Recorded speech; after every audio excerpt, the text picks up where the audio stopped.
We're taught the pyramids were monuments, tombs, symbols of power.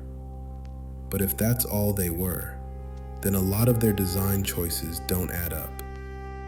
Start with the materials. The outer casing, limestone. An electrical insulator. Inside, granite. Dense, heavy, packed with quartz.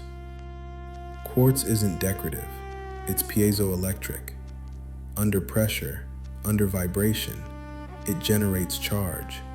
That's not fringe theory, that's physics. So the question isn't, can these materials interact with force? It's why this structure was engineered to manage it.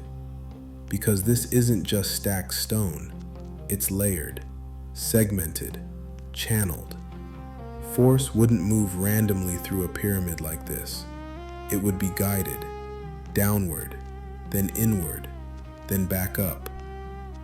At this point, it's worth slowing down, because even mainstream science admits something important here. Despite decades of research, scientists still don't agree on the function of the Great Pyramid.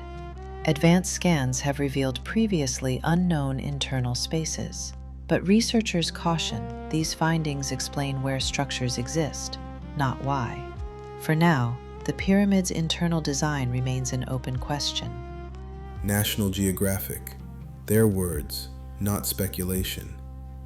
So if function is still an open question, then function is still on the table. Now look below the base. Deep shafts, evenly spaced, cut straight into bedrock. Not passages for people, not storage, vertical systems. And beneath those, aquifers, water under pressure.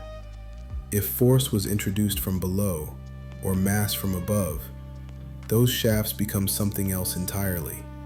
They become drivers. Now trace the path upward, the subterranean chamber, the ascending passages, the queen's chamber, the king's chamber. These aren't ceremonial rooms, they're positioned nodes, stages in a process. And archaeology quietly admits something else.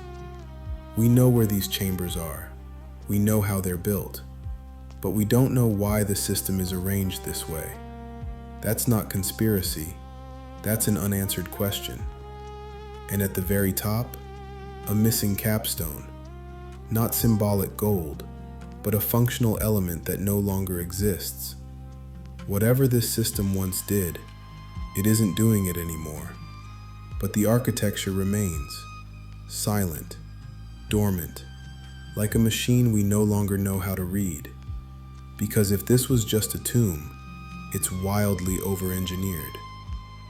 But if it was a machine, then the pyramids aren't relics of belief, they're relics of knowledge.